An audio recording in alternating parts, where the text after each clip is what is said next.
नमस्कार दोस्तों, स्वागत है आपका अपने YouTube channel Rahul Savarna GS पर। दोस्तों, आज एक मजेदार टॉपिक लेकर, एक अजूबे अजूबे प्रश्न लेकर आपके सामने आए हैं। बच्चों का कुछ बच्चों का कमेंट था, कुछ बच्चे ने कॉल करके बोला, व्हाट्सएप पे मैसेज किया कि सर वैसे प्रश्न लाइए जो प्रश्न भले देखने में टफ लगे लेकिन वो आसानी से बने और वो एग्जाम में बच्चे को बहुत ज्यादा कंफ्यूज करवाता है। तो आइए जल्दी आप लोग जुड़ जाइए और तेजी से आप लोग शेयर कीजिए ताकि अच्छे अच्छे प्रश्न को आप देख सके।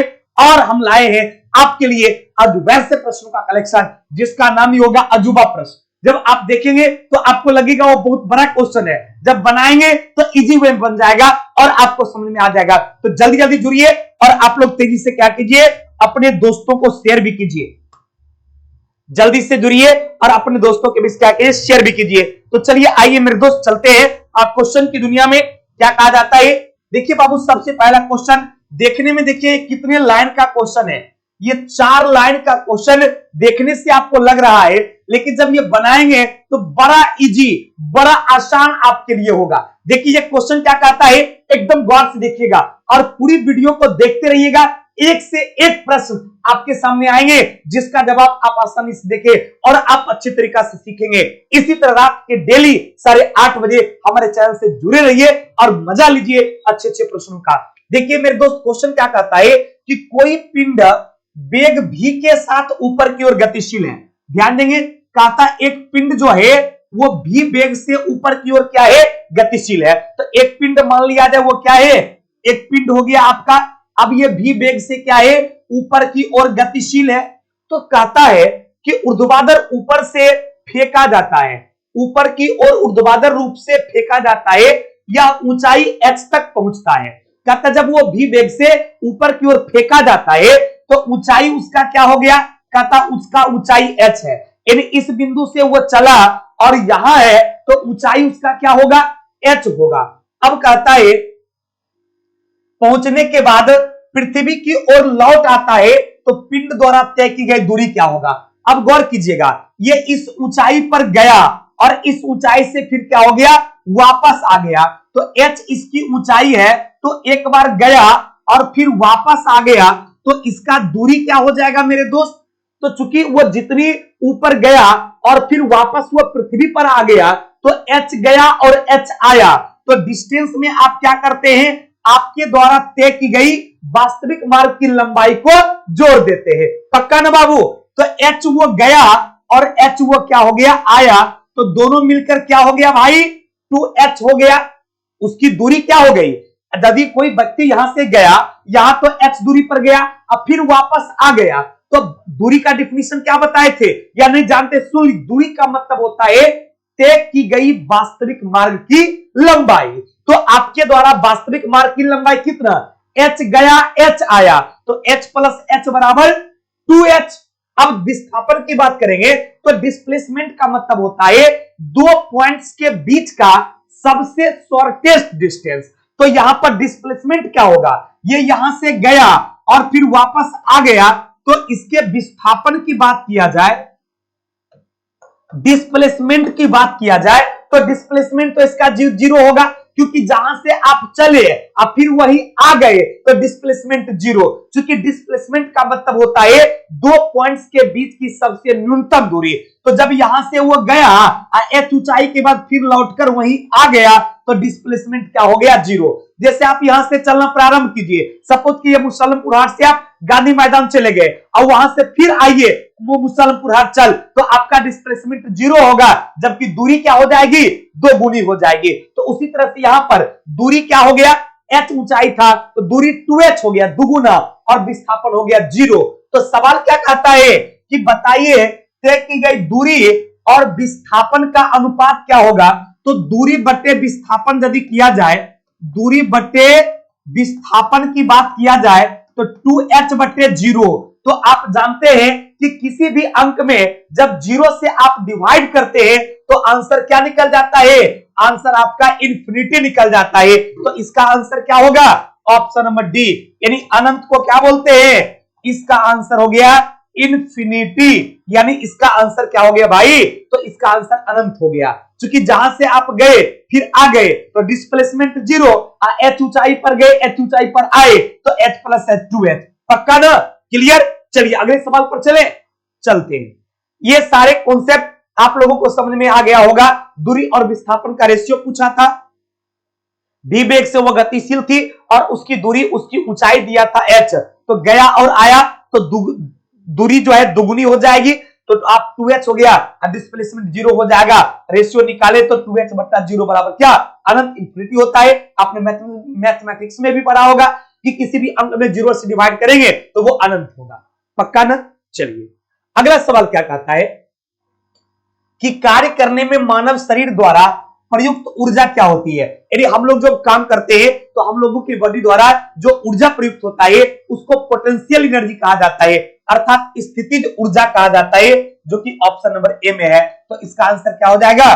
Potential energy. और कभी कभी देखिएगा पोटेंशियल एनर्जी निकालने के लिए आपसे न्यूमेरिकल पूछता है, तो फॉर्मूला याद रखिएगा। यदि कभी भी आपको पोटेंशियल एनर्जी निकालना हो तो mgh क्या हो जाएगा? यानी पोटेंशियल एनर्जी क्या हो, इक्वल टू क्या हो जाएगा? Mass into acceleration due to gravity into ऊंचाई, यानी पोटेंशियल एनर्जी बराबर हो क्या हो गया बाबू? mgh। क्या हो गया? mgh। क्लियर ना? चलिए ये आपका विद्युत ऊर्जा क्या है? विद्युत ऊर्जा का मतलब हो गया जो विद्युत से तैयार किया जाता है, बिजली से ऊर्जा एनर्जी निकलती है, रासायनिक पदार्थ से निकलेगा, रासायनिक ऊर्जा कहलाएगा, और रेडियो एक्टिव एलिमेंट्स के विखंडन से जो ऊर्जा निकलेगा वो आपका नाभिकीय ऊर्जा। ध्यान देंगे, रेडियो एक्टिव एलिमेंट्स, गौर कीजिएगा बाबू, यानी रेडियो सक्रिय तत्व जैसे यूरेनियम हो गया, पोलोनियम हो गया, तो ध्यान देंगे आपका यूरेनियम हो गया या पोलोनियम हो गया या फ्रांसियम हो गया या सीजियम हो गया, ये सब क्या है? ये सब रेडियो एक्टिव एलिमेंट्स है। तो इन रेडियो एक्टिव एलिमेंट्स के विखंडित होने से जो आपको ऊर्जा मिलता है उस ऊर्जा को क्या कहा जाता है? नाभिकीय ऊर्जा कहा जाता है। तो ये आपका हो गया रेडियो एक्टिव एलिमेंट से जो ऊर्जा मिलेगा। उम्मीद करते हैं ये पूरी कॉन्सेप्ट आपको समझ में आ गया। मेरे दोस्त समझ में आ गया तो वीडियो को शेयर कीजिए और नए हैं तो सब्सक्राइब और लाइक जरूर कीजिए मेरे दोस्त, और सीखिए कि रेडियो सक्रिय पदार्थ से नाभिकीय ऊर्जा मिला। रासायनिक ऊर्जा किससे मिलेगा? जैसे आपका H2SO4 की बात करेंगे, सल्फ्यूरिक अम्ल की बात करेंगे, HCl की बात करेंगे, नाइट्रिक एसिड की बात करेंगे, वो सब रासायनिक पदार्थ है जो रासायनिक ऊर्जा देने का काम करती है। पक्का ना? चलिए तो इस क्वेश्चन के अकॉर्डिंग इसका आंसर क्या था बाबू? 1 नंबर पोटेंशियल एनर्जी, और उसके निकालने के लिए फॉर्मूला क्या? mgh। और कभी कभी काइनेटिक एनर्जी का फॉर्मूला डायरेक्ट पूछता है एग्जाम में कि काइनेटिक एनर्जी का सूत्र, रासायनिक सूत्र निम्नलिखित में से होता है, या काइनेटिक एनर्जी किसके बराबर होता है? तो काइनेटिक एनर्जी बराबर क्या होगा? हाफ mv², यानी काइनेटिक एनर्जी बराबर 1/2 mv², और पोटेंशियल एनर्जी बराबर क्या होता है? तो mgh। पक्का ना? चलिए अगले सवाल पर।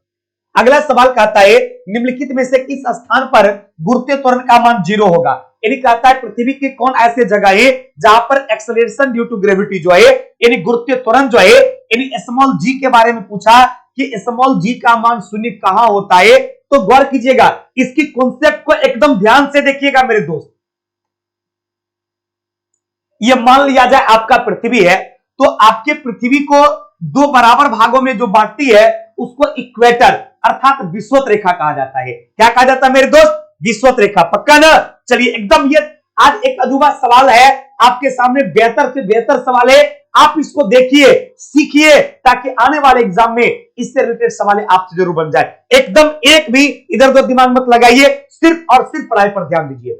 आपका ये विषुवत पृथ्वी हो गया, इसको बांटने वाली रेखा क्या कहलाती है? तो इसको कहा जाता है विषुवत रेखा। कौन सा रेखा बाबू? विषुवत रेखा, या इसी को कहा जाता है भूमध्य रेखा। यहां पर आपका कौन सा पोल हो गया? नॉर्थ पोल हो गया। यहां पर आपका कौन सा पोल हो गया? साउथ पोल हो गया। और ये अर्थ का क्या हो गया? सेंटर हो गया, यानी ये आपका सी हो गया। अब गौर कीजिएगा, कहां जी का मान ज्यादा होगा, कहां कम होगा, कहां 0 होगा, कब बढ़ेगा, कब घटेगा, इन सारी पॉइंट पर चर्चा करेंगे। गौर कीजिएगा, यदि विषुवत रेखा की बात किया जाए कि विषुवत रेखा पर जी का मान क्या होता है, गौर कीजिएगा, यदि बात किया जाए कि विषुवत रेखा पर जी का मान क्या होगा, अर्थात इक्वेटर पर जी का मान क्या होगा, तो याद रखिएगा इक्वेटर पर जी का मान जो है वो मिनिमम होता है। विषुवत रेखा पर जी का मान क्या होता है? मिनिमम होता है। यदि केंद्र की बात किया जाए कि पृथ्वी के केंद्र पर जी का मान क्या होगा, तो 0।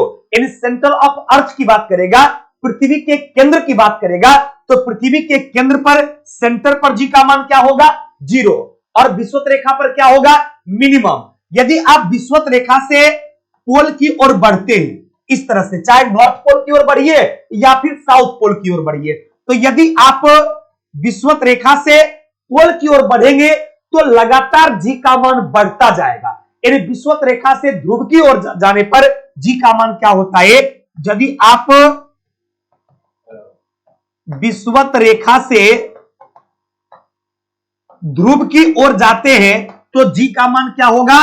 बढ़ता है। यदि विषुवत रेखा से ध्रुव की ओर जाएंगे तो जी का मान क्या होगा?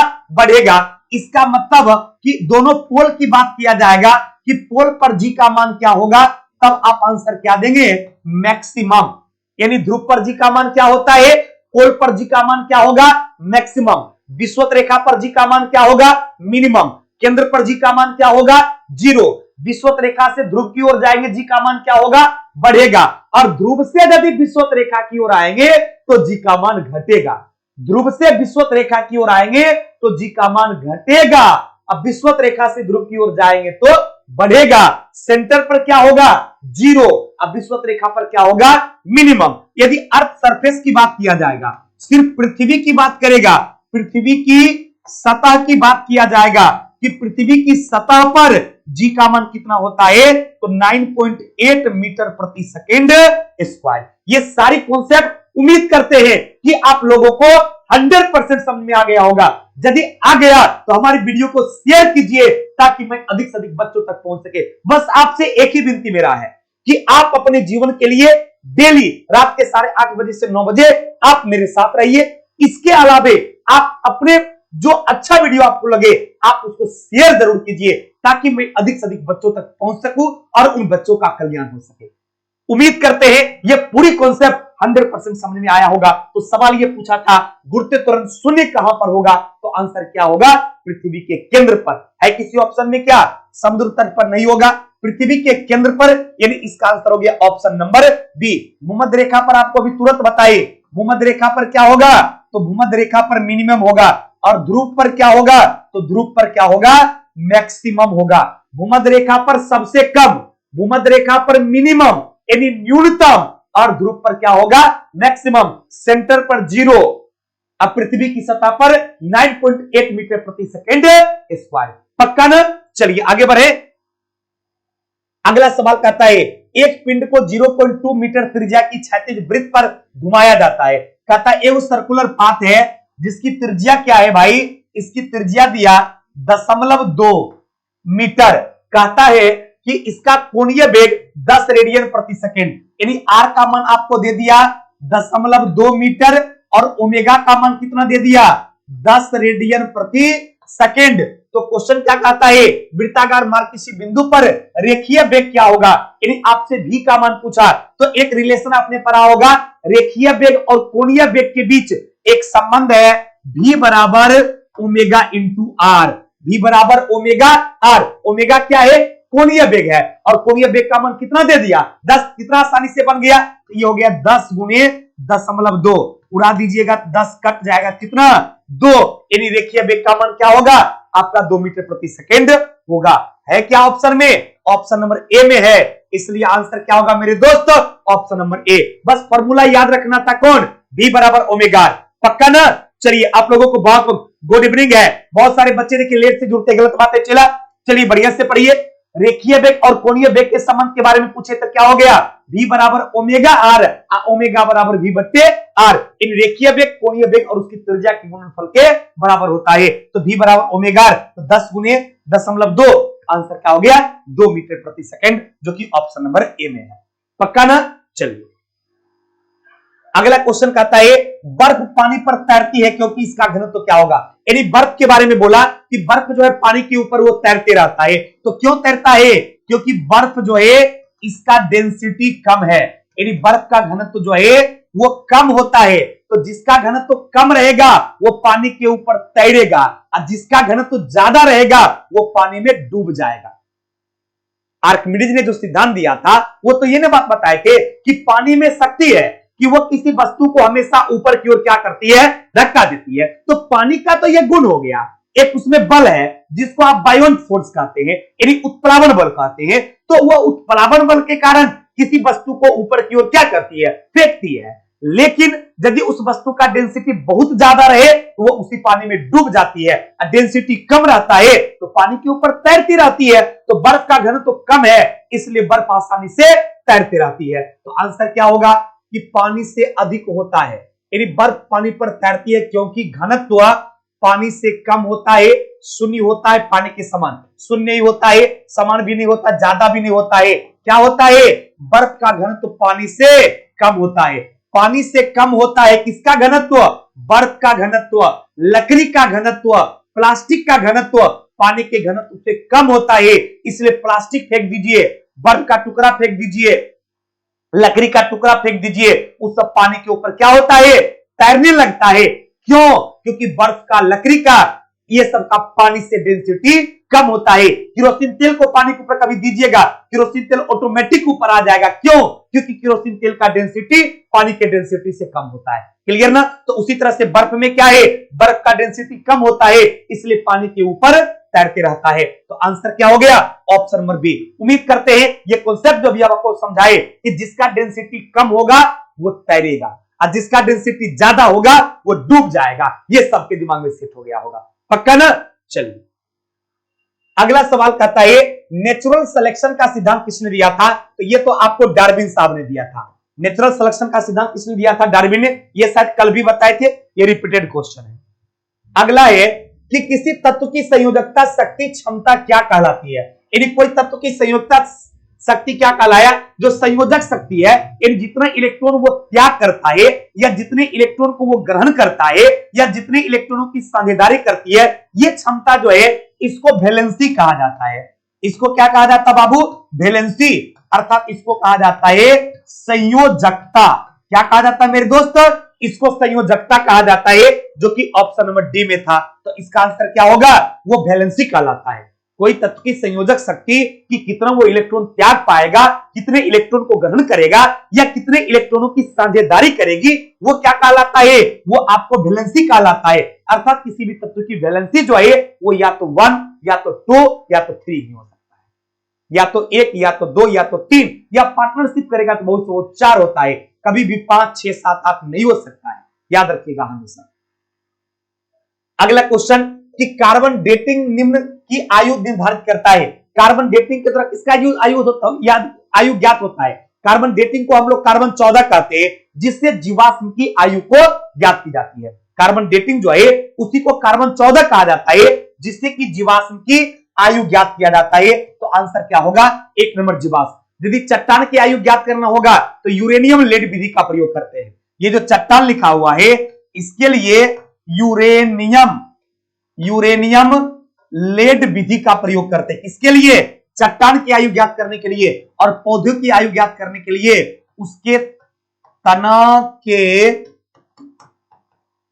गोलाकार संरचना, यानी कोई पौधा जो होता है जब उसके तना को काटिएगा तो उसमें जितना भी, जैसे ये मान लिया प्लांट है, अब जब इसके तना को काटा जाता है तो इसके अंदर क्या होता है, इस तरह के रिंग्स होते हैं। तो किसी प्लांट के अंदर इस तरह के जितने रिंग्स होते हैं उतना वो क्या, उतना वर्ष का माना जाता है, उतना वो पुराना माना जाता है। अतः पौधे की आयु उसके रिंग से, अर्थात उसके सर्किल से पता चलता है, उसकी तनी की मोटाई में जो रिंग बना है उससे पता चलता है।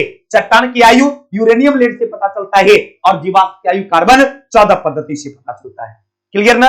चलिए अगला कहता है प्रबल अम्ल और प्रबल क्षार के लवणों का पीएच मान क्या होगा। यानी जब प्रबल अम्ल और प्रबल भस्म आपस में मिलेगा तो वह एक उदासीन लवण का निर्माण करता है, जिसका पीएच वैल्यू 7 होगा। तो आंसर क्या होगा भाई, 7 होगा, क्योंकि 7 से ज्यादा होगा तो वो कहलाता है क्षारीय। जिस पदार्थ का पीएच मान 7 से ज्यादा हो जाएगा वो क्षारीय होगा, और 7 से कम होगा तो क्या हो जाएगा, अम्लीय। पीएच स्केल पर जिसका मान 7 से कम होगा वो अम्लीय, 7 से ज्यादा होगा तो क्षारीय। तो उदासीन किसका होगा? जिसका पीएच मान 7 होगा। तो प्रबल अम्ल है, अब प्रबल भस्म है, तो इसका पीएच मान क्या होगा भाई? 7 होगा। पक्का ना? कोई कंफ्यूजन किन्हीं को भी? चलिए, तो और पीएच स्केल का रेंज क्या है पता है? 0 से लेकर 14 तक। उसी में 7 से कम होगा तो अम्लीय है, और 7 से ज्यादा 14 तक होगा तो क्षारीय। पक्का ना? चलिए अगला सवाल, नाइट्रोजन के निम्न ऑक्साइड में किसको लाफिंग गैस के रूप में जाना जाता है? ध्यान देंगे, आपने नाइट्रस ऑक्साइड का नाम सुना होगा। ये जो आपका नाइट्रस ऑक्साइड है, इसको लाफिंग गैस कहा जाता है, क्योंकि जैसे इस गैस की छिड़काव की जाती है वो आपके बॉडी के अंदर जो है लाफिंग हार्मोन को बहुत ज्यादा सक्रिय कर देता है और आप हंसने लगते हैं। इसलिए N2O को अर्थात नाइट्रस ऑक्साइड को लाफिंग गैस कहा जाता है। अब NO नहीं होगा, ये नहीं होगा, NO2 नहीं होगा बाबू, ये तो नाइट्रोजन ऑक्साइड है, नहीं होगा। ये नाइट्रस ऑक्साइड होता है जो कि ऑप्शन नंबर डी में है। ये आपका नाइट्रस ऑक्साइड, ध्यान देंगे, नाइट्रस ऑक्साइड जो है इसको लाफिंग गैस कहा जाता है, नाइट्रोजन ऑक्साइड को नहीं। आप सोचते होंगे कि NO2 को कहा जाएगा, नहीं, NO2 को नहीं, N2O को कहा जाता है। अर्थात N2O बोले तो नाइट्रस ऑक्साइड को लाफिंग गैस कहा जाता है। पक्का ना? चलिए अगला सवाल आपका है मेरे दोस्त, कहता है ठोस कोयला को तरल हाइड्रोकार्बन में परिवर्तित करने वाले प्रकृति क्रिया को डैश कहा जाता है। अब देखें, यदि ठोस कोयला है, ये ठोस कोयला है, किस अवस्था में? तो ये ठोस अवस्था में है। कहता है इसको तरल, यानी ठोस को किसमें बदलना है? ठोस को तरल में बदलना है। तो गौर कीजिएगा, जब कोई ठोस पदार्थ है और उसको गर्म करके तरल पदार्थ में आप बदलते हैं, तो ठोस पदार्थ को गर्म करके तरल में बदलते हैं, तो उसको कहा जाता है द्रवीकरण। अरे तरल पदार्थ बोले तो कौन सा पदार्थ? द्रवित पदार्थ। जब किसी ठोस पदार्थ को गर्म करके द्रव में बदला जाता है, चाहे वो कोई ठोस पदार्थ हो, यदि वो द्रव में बदल रहा है तो इस प्रक्रिया को क्या कहा जाएगा? द्रवीकरण, अर्थात उसको कहा जाता है मेल्टिंग। इसलिए आंसर क्या होगा?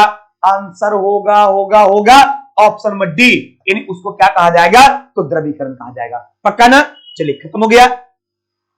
चलिए ये प्यारा सा सेशन जो अभी आपका चल रहा था, ये प्यारा सा सेशन आपका समाप्त होता है। अब फिर आपसे मुलाकात होगी कल रात के 8:30 बजे। आप लोग निश्चित रूप से 8:30 से 9 में हमारे साथ मिलिए और इसी तरह अच्छे अच्छे प्रश्नों के साथ मिलिए, सीखिए, जानिए। अच्छा लगे तो शेयर भी कीजिए। थैंक यू वेरी मच, बहुत बहुत धन्यवाद।